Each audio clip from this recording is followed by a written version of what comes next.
నిన్న రాచమల్లి శివప్రసాద్ రెడ్డి నా పైన మా గౌరవ నాయకుడు చంద్రబాబు నాయుడు గారి పైన కొన్ని అనుచిత వ్యాఖ్యలు చేశాడు. రాచమల్లి శివప్రసాద్ రెడ్డి, ఎవరు నువ్వు నా గురించి మాట్లాడడానికి? నీకేం తెలుసని నా గురించి మాట్లాడుతున్నావు? ముందు నేను నీ గురించి మాట్లాడేదా లేదా మీ నాయకుడి గురించి మొదలు పెట్టలేదా? నీ గురించి మొదలు పెడతాను. నువ్వు బీసీ నాయకుడు నందం సుబ్బయ్యను నీ బామర్ది బంగారెడ్డితో కలిసి హత్య చేయించలేదా? అలాగే నీ రెండో కూతురు, నీ మొదటి కూతురు నువ్వు బీసీ నాయకుడికి ఇచ్చి ఆదర్శ వివాహం చేశానని గొప్పలు చెప్పుకున్నావు. అదే మొదటి కూతుర్ని అల్లుడిని రెండో పెళ్లికి పిలవకుండా బహిష్కరించింది నిజం కాదా? అలాగే కలవరి చర్చి భూములు కాజేయలేదా? చౌటప్పల దగ్గర ఉన్న ఎస్సీ భూములను లాక్కోలేదా నువ్వు? రుద్దుటూరు సంజీవ కాలనీలో కొంతమంది పేదల భూములు లాక్కుని వాళ్ళు కడుపు కొట్టింది నిజం కాదా? గత వైసీపీ ప్రభుత్వంలో సీఎం రిలీఫ్ ఫండ్ విషయంలో ఎన్నో కోట్లు దొంగ బిల్లులు పెట్టి కాజేసిన దొంగవు కాదా నువ్వు? అలాగే దొంగ నోట్లు చలామణి కేసులో అరెస్ట్ అయిన ఒంగోలు కార్పొరేషన్ రాష్ట్ర డైరెక్టర్ రసపుత్ర రజనీ నీకు సంబంధాలు లేవా? నువ్వు పార్ట్నర్ కాదా? ఇంకా కామెడీ విషయానికి వస్తే రాచమల్లి శివప్రసాద్ రెడ్డి నువ్వు టీవీలో హైలైట్స్ చూస్తూ అది లైవ్ మ్యాచా హైలైట్ మ్యాచా తెలియకుండా క్రికెట్ బుక్కి ఫోన్ చేసి ఇండియా గెలుస్తుంది ₹1,00,000 అని చెప్పిన కామెడీ పీస్ నువ్వు నా గురించి మాట్లాడుతున్నావు. ఒకటి గుర్తుపెట్టుకో, ఏదైనా మాట్లాడేటప్పుడు ఎదుటి వ్యక్తి పరిస్థితి ఏంది తెలుసుకుని మాట్లాడాలి. నువ్వు రాష్ట్ర కార్యదర్శివి, నేను రాష్ట్ర కార్యదర్శి అని మాట్లాడుతున్నావు. నువ్వు నియోజకవర్గానికి పరిమితమైన ఒక కబ్జా కోరు, భూ కబ్జాదారుడివి, దొంగ మూట్ల కేసులో అట్లా అన్ని కేసులు ఉండేవి. నువ్వు నేను సమానం అని మాట్లాడుతున్నావు. నువ్వు మా చంద్రబాబు నాయుడు గురించి కూడా మాట్లాడుతున్నావు. నీ స్థాయి నా స్థాయి కంటే తక్కువ. నేను పార్లమెంట్నే ప్రభావితం చేయగలిగిన నాయకుడిని నేను. నువ్వు నియోజకవర్గానికి పరిమితమైన నాయకుడివి. ఏదన్నా మాట్లాడేటప్పుడు ఒళ్ళు దగ్గర పెట్టుకుని మాట్లాడితే బాగుంటుంది. ఇంకా నువ్వు చంద్రబాబు నాయుడు ఏదో ఎంకరేజ్ చేస్తాడు, మహేష్ నాయుడు పైన అనేక కేసులు ఉన్నాయి, ఏదేదో అంతర్జాతీయ వాళ్ళతో సంబంధాలు ఉన్నాయి, అది ఇది ఏదో నీ నోటికి వచ్చింది వాగావు. ఏదైనా ఒక్కటి నిరూపించగలవా నువ్వు? 2006లోనే నా ప్రజాదరణ, నాకున్న బలగాన్ని అన్ని చూసి మీ నాయకుడు రాజశేఖర రెడ్డి భయపడి ఆ రోజుల్లోనే అనేక తప్పుడు కేసులు, అనేక అక్రమ నిర్బంధాలు నా పైన పెట్టి నన్ను స్మగ్లర్గా చిత్రీకరించాడు. తప్పుడు కేసులతో స్మగ్లర్గా చిత్రీకరించినాడు. అది తెలుసుకో ఫస్ట్. అదే మీ రాజశేఖర రెడ్డి 2009లో రెండోసారి సీఎం కాగానే ఉమ్మడి ఆంధ్రప్రదేశ్లో పీడీ యాక్ట్స్ అనేది బ్యాన్లో ఉన్నాయి అంతవరకు. ఆ బ్యాన్ ఎత్తేసి మొట్టమొదటి PD act with encounter order నాపై ఇష్యూ చేశాడు. అంటే అర్థం చేసుకోవాలి, నువ్వు మీ నాయకుడికే నేను భయపడలా, మీ నాయకుడే నాకు భయపడి నన్ను అడ్డు తొలగించుకునే ప్రయత్నం చేశాడు. నన్ను ఒక స్మగ్లర్గా చిత్రీకరించింది మీ నాయకుడు అన్న విషయం గుర్తుపెట్టుకుంటే నీకు చాలా మంచిది. ఏదో మైక్ ఉంది మాట్లాడేశారు, ఏదో అందరినీ మాట్లాడుతుంటాం, అంతా వదిలేస్తారు. ఇక్కడ నేను వదిలేసి కూర్చునే రకం కాదు, అది కూడా గుర్తుపెట్టుకో. 2, నువ్వు అంటున్నావు చంద్రబాబు నాయుడు ఎంకరేజ్ చేశాడు మహేష్ నాయుడు ప్రోత్సహిస్తున్నాడని. నా పైన ఒక చిన్న మచ్చ ఉందని తెలిసే, నాకు ఎన్నో అర్హతలున్నా నన్ను కొంచెం పక్కన పెట్టే పార్టీని ముందుకు తీసుకెళ్తా వచ్చిన నాయకుడు మా నాయకుడు. అభివృద్ధి కావాలి, చెడ్డ పేరు రాకూడదు, ఏదో రోజు నీలాంటి కుక్కలు మురిగితే కూడా ఆ కుక్కలకు సమాధానం చెప్పకూడదనే ఉద్దేశంతోనే మా నాయకుడు నన్ను కొంచెం పక్కన పెడతా వచ్చాడు. అన్ని అర్హతలున్నా కూడా. అదే మీ నాయకుడు ఏం చేశాడు? నేను 12 నెలలు పీడీ యాక్ట్లో ఉన్నది వాస్తవం, నేను నిర్బంధంలో ఉన్నా. మీ నాయకుడు మాదిరి 16 నెలలు రిమాండ్ ఖైదీగా లేను నేను. మీ నాయకుడు ఎందుకు వెళ్ళాడు జైలు 16 నెలలు? దేశంలోనే ఎవరూ చేయనంత ఆర్థిక నేరాలు చేసి ఇప్పటికీ కోర్టు చుట్టూ తిరుగుతున్నాడు.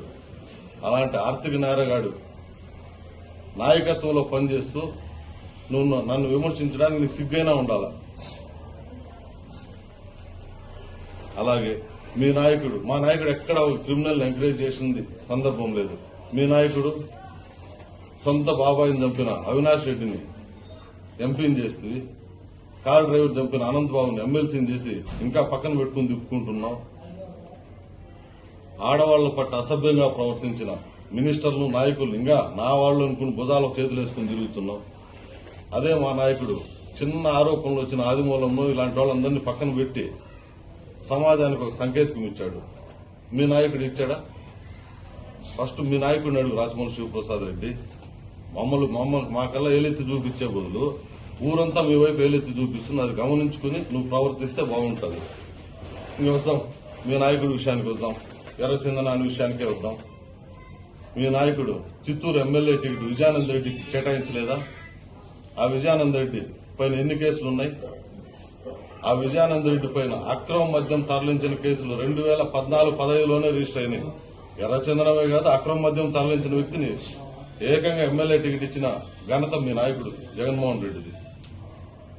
అదేవిధంగా 40 సంవత్సరాలు శ్రీగంధం స్మగ్లర్ గా అనేక హత్యాయత్నాల కేసుల్లో, కటార్ మోహన్ చంపిన కేసులో కూడా ఉండే బుల్లెట్ సురేష్ ను, ఎర్రచంద్రం స్మగ్లర్ పేరు మోసిన బుల్లెట్ సురేష్ ను రాష్ట్ర మొదలియార్ కార్పొరేషన్ చైర్మన్ చేసింది మీ నాయకుడు కదా?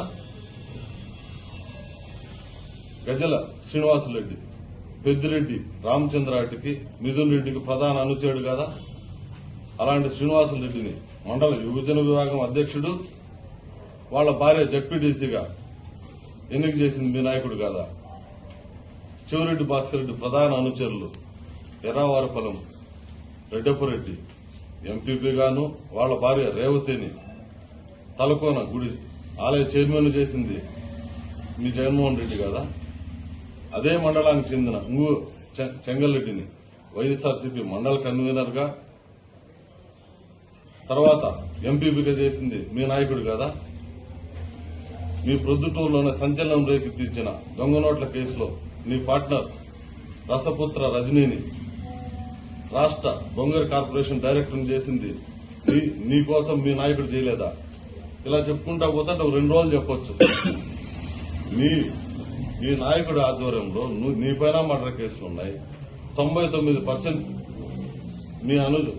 మీ సహచరుల పైన, మీ నాయకుడి ఆధ్వర్యంలో పనిచేసే వాళ్ళ పైన చిన్న చిత్తక ఆర్థిక నేరాలు, మర్డర్ కేసులు, గంజాయి స్మగ్లింగ్ కేసులు, మొత్తం ఉన్న కేసులన్నీ మీ దగ్గరే పెట్టుకుని నా వైపు ఏలైతే చూపిస్తాను. దానికి నీకే అనిపేది సిగ్గుగా? ఒకటి గుర్తు పెట్టుకో, మీ నాయకుడు ఏదో స్క్రిప్ట్ రాయిస్తాడు. మీ నాయకుడు స్క్రిప్ట్ అలవాటు పడి ఏదో ఎవడో రాయించిన స్క్రిప్ట్ నిజాలు తెలుసుకోకుండా మాట్లాడుతున్నాం. రా సుండుపల్లి మండలానికి రా. ఈ 6 నెలల కాలంలో నేను చేసిన అభివృద్ధి మండల ప్రజలను అడుగు, ఇక్కడున్న మీ వైఎస్ఆర్సీపీ పార్టీ నాయకులను అడుగు, తెలుస్తుంది. నువ్వేదో సేవ అంటున్నావు. నేను సేవ చేస్తున్నాను, వాళ్ళు ఏదో చేస్తున్నారన్నావు. నువ్వు చేసే సేవ ఏంది? నంగం హత్యలు చేయించడం, దొంగ నోట్లు చలామణి చేయించడం, మట్కా ఆడించడం, పేదల భూములు కబ్జా చేయడం, ఇదేనా నువ్వు చేసే సేవ? నువ్వు సేవ అనే పదానికి వాడడానికి కూడా అనర్హుడు. నీకు చివరిగా ఒకటే చెప్పదలుచుకున్నావు. నువ్వు నా గురించి మాట్లాడేటప్పుడు నీ స్థాయి మర్చి మాట్లాడుతున్నావు. నువ్వు నా స్థాయికే తగ్గ వ్యక్తివి కాదు. నువ్వు అలాంటిది మా నాయకుడు చంద్రబాబు నాయుడు గారిని కానీ, లోకేష్ గారిని మాట్లాడేటప్పుడు ఒళ్ళు దగ్గర పెట్టుకుని మాట్లాడితే నీ ఒంటికే మంచిది.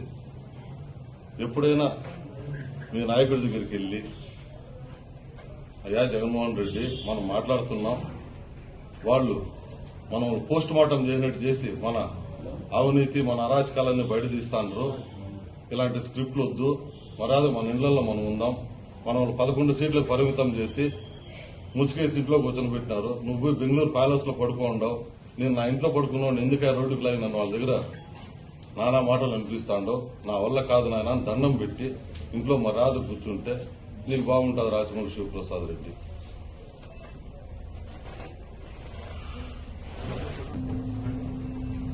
నా పైన ఏదో అనేక కేసులు ఉన్నాయి, అంతర్జాతీయ స్థాయిలో సంబంధాలు ఉన్నాయంటున్నావు. నా పైన అనేక కేసులు లేవు, అది తెలుసుకో. నన్ను సృష్టించిందే మీ నాయకుడు రాజశేఖర రెడ్డి అయితే నాకు అంతర్జాతీయ స్థాయి వాళ్ళతో ఎలాంటి సంబంధాలు ఉంటాయి? నువ్వు నిరూపించగలవా? ఎక్కడ నన్ను ప్రొద్దుటూరు రమ్మంటావా? లేదా నువ్వు కడపకు వస్తావా?